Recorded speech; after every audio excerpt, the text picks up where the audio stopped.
What's the significance of the FBI's intervention in this last week of the US election campaign in the case against Hillary Clinton? If you look at the history of the FBI, it has become effectively America's political police. And the FBI demonstrated with taking down the former head of the CIA over classified information given to his mistress. Almost no one was untouchable. The FBI is always trying to demonstrate that. No one can resist us. But Hillary Clinton very conspicuously resisted the FBI's investigation. So there's anger within the FBI because it made the FBI look weak. Well, we've published quite a number of different sets of emails. So about 33,000 of Clinton's emails while she was Secretary of State.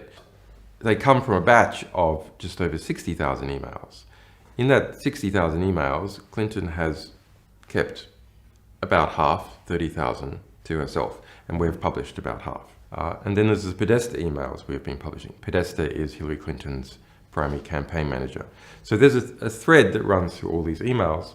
There is quite a lot of pay for play, as they call it, giving access in exchange for money for many different states, individuals and corporations, combined with the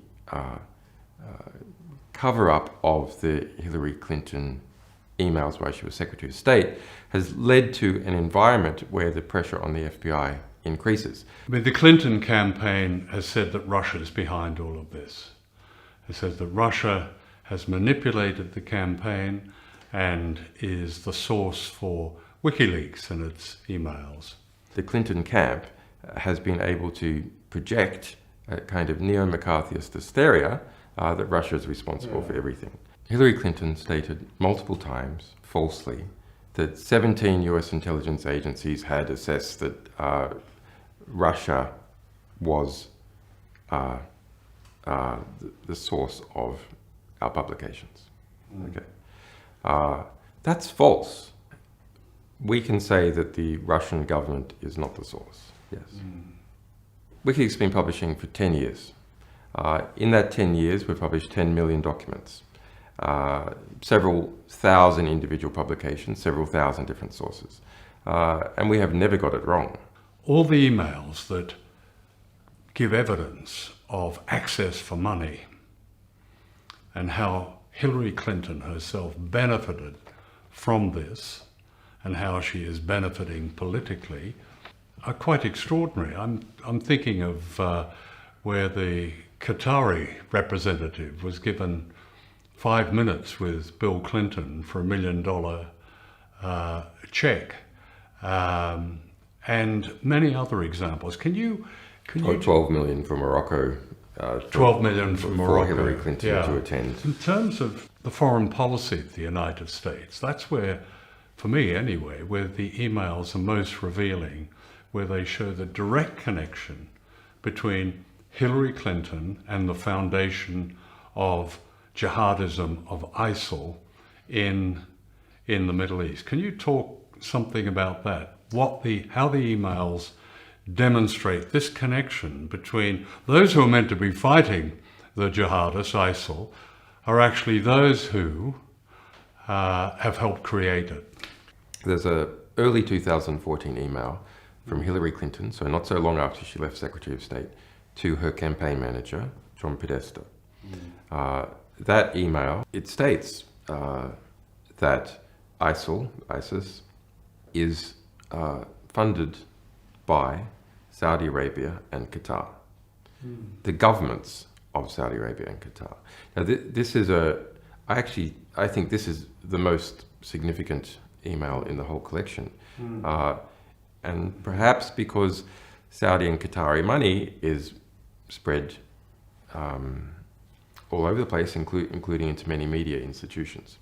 All serious analysts know, even the US government has mentioned or agreed with that some Saudi figures have been supporting ISIS, funding ISIS. But the dodge has always been that's it's just some rogue princes using their cut of the oil money to do whatever they like, but actually the government disapproves. But that email says that no, it is the governments of Saudi and the government and Qatar that have been funding ISIS. The Saudis, the Qataris, the Moroccans, the Bahrainis, particularly the Saudis and the Qataris, are giving all this money to the Clinton Foundation, while Hillary Clinton is Secretary of State, and the State Department is approving massive arms sales, particularly to Saudi Arabia. Under Hillary Clinton, and our Clinton emails reveal significant discussion about it, the largest ever arms deal in the world was made with Saudi Arabia, more than $80 billion. In fact, during her tenure as Secretary of State, total arms exports from the United States in terms of their dollar value doubled.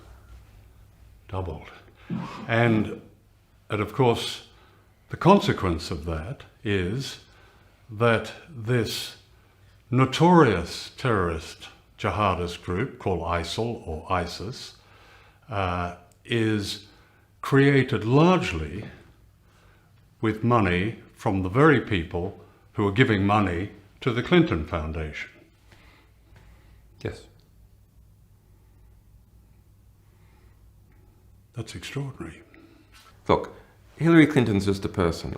I actually feel quite sorry for Hillary Clinton as a person because I see someone who is eaten alive by their ambitions, tormented, literally to the point where they become sick. You know, they faint as a result of going on with their ambitions. But she represents a whole network of people and a network of relationships also with particular states. The question is, how does Hillary Clinton fit in this broader network? Well, she's a centralizing cog, so that you've got a lot of different gears in operation from the big banks like Goldman Sachs and major elements of Wall Street and intelligence and people in the State Department and the Saudis and so on. She's the, if you like, the centralizer that interconnects all these different cogs. She's a smooth central representation of all that. And all that is more or less what is in power now in the United States. It's what we call the establishment or the DC consensus and its influences. In fact, one of the more significant Podesta emails that we released was about how the Obama cabinet was formed.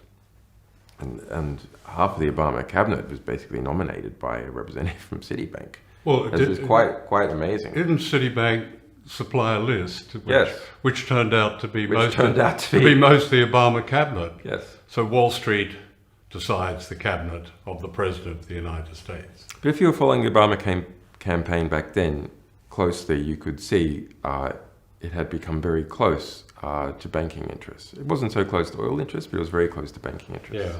Yeah. So I think you can't properly understand Hillary Clinton's foreign policy without understanding Saudi Arabia.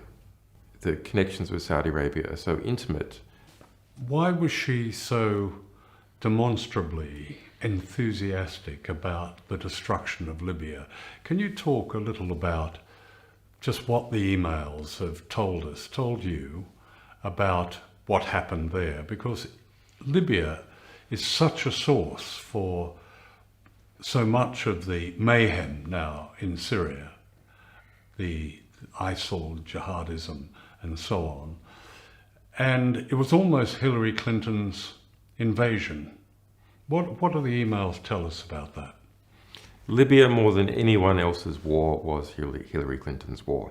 Barack Obama initially opposed it. Who was the person who was championing it? Hillary Clinton. That's documented throughout her emails. She put her favoured agent, in effect, Sidney Blumenthal, onto that. There's more than 1,700 emails out of the 33,000 Hillary Clinton emails we published just about Libya. It's not about that Libya has cheap oil. She perceived the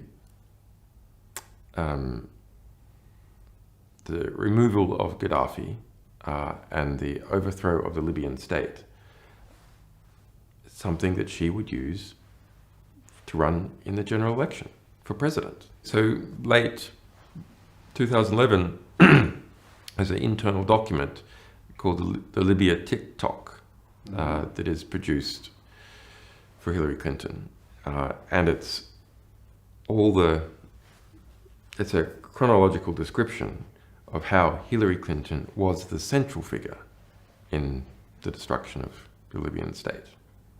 As a result, there was around 40,000 deaths within Libya. Jihadists moved in, ISIS moved in. That led to the European refugee and migrant crisis, because not only did you have people fleeing Libya, people then fleeing Syria, destabilization of other African countries as a result of arms flows. The Libyan state itself was no longer able to control movement of people through it. The Mediterranean, Libya faces onto the Mediterranean. And so it had been effectively the cork in the bottle of Africa. So all problems, economic problems, civil war in Africa, previously people fleeing those problems didn't end up in Europe because Libya policed the Mediterranean. And that was said explicitly at the time, back in early 2011 by Gaddafi. What do these Europeans think that they're doing, trying to bomb and destroy the Libyan state? There's going to be floods of migrants out of Africa and jihadists into Europe, and that is exactly what happened. You get a lot of complaints from people saying, what is WikiLeaks doing? Are they trying to put Trump in the White House? My analysis is that Trump would not be permitted to win. Why do I say that? Because he's had every establishment offside. Trump doesn't have one establishment, maybe with the exception of the evangelicals, if you can call them an establishment. But banks, intelligence, arms companies, well, they all want him beat. Foreign money, etc., Yeah. is all united behind Hillary Clinton, and the media as well. So media owners and even journalists themselves. The accusations that WikiLeaks is in league with the Russians, and you hear people saying, well, why doesn't WikiLeaks investigate and publish emails on Russia? We have published over 800,000 documents of various kinds that relate to Russia. Most of those are critical. And a great many books have come out of our publications about Russia, most of which are critical. And our documents have gone on to be used in quite a number of court cases, refugee cases of people fleeing some kinds of claimed political persecution in Russia, which they use our documents to back up. Do you take yourself a view of the US election? Do you have a preference for Clinton or Trump? Donald Trump what does he represent in the American mind and in the European mind? He represents American white trash. Deplorable and irredeemable.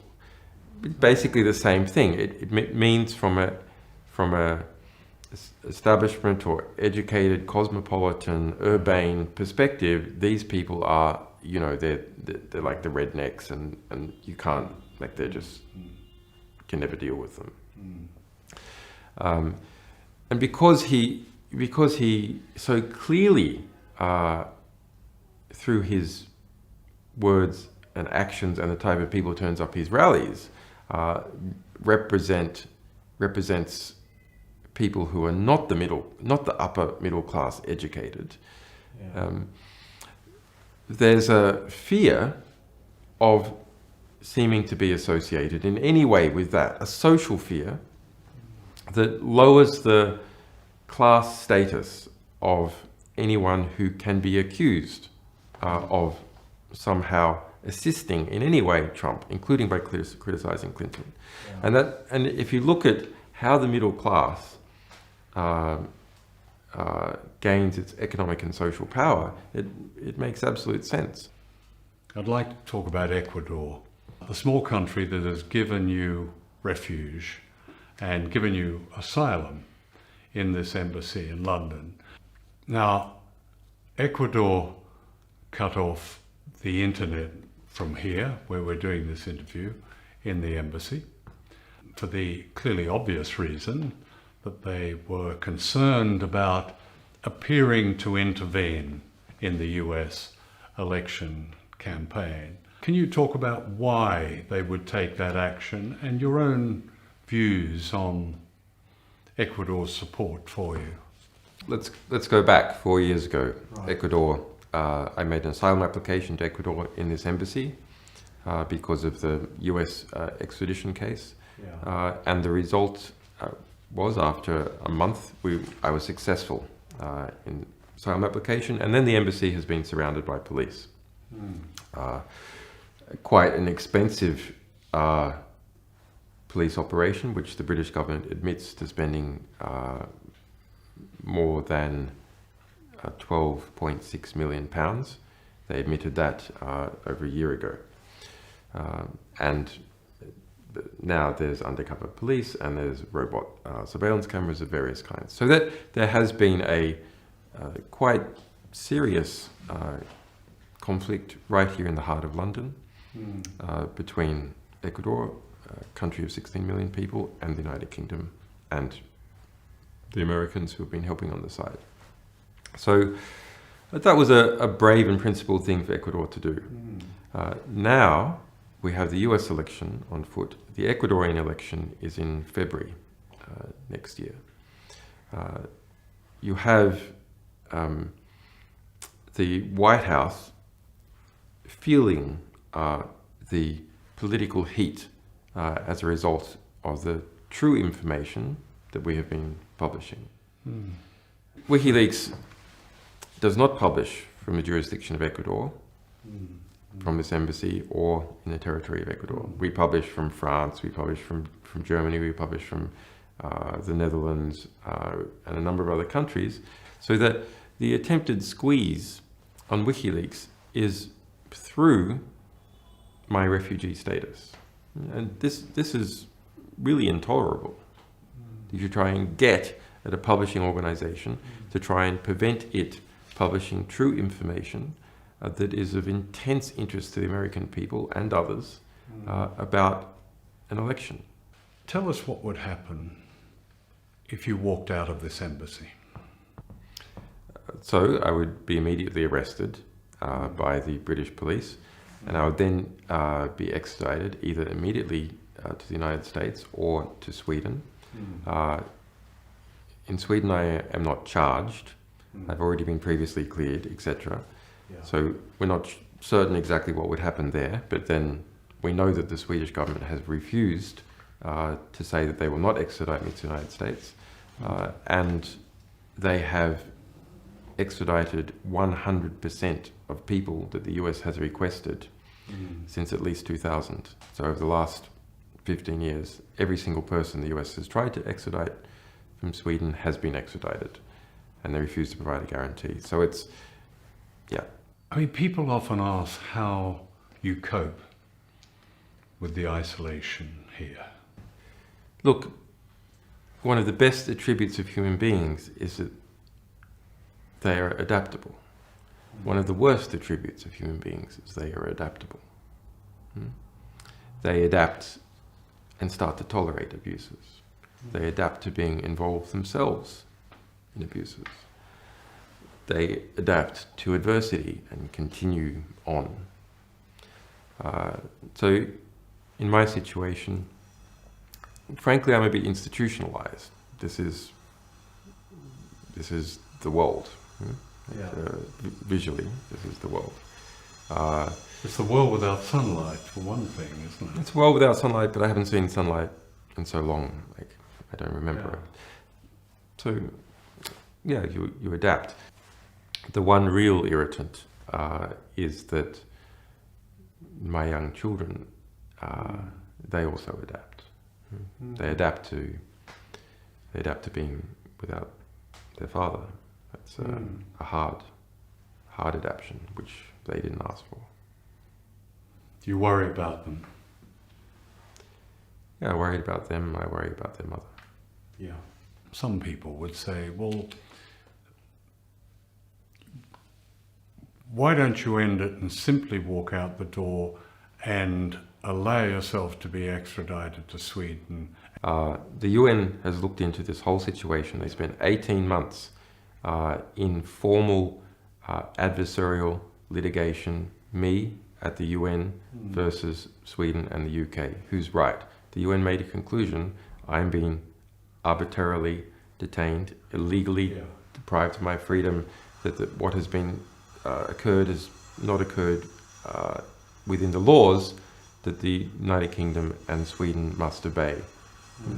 It is an illegal abuse. When United Nations formally asking, what's going on here? What's your legal explanation for this? He says that you should recognize his asylum. Sweden formally writing back to United Nations says, no, we're not going to. So leaving open their ability to extradite. I just find it absolutely amazing that the narrative about this situation is not put out publicly in the press, because it doesn't suit the Western establishment narrative that yes, the West has political prisoners. It's a reality. It's not just me. There's a bunch of other people as well.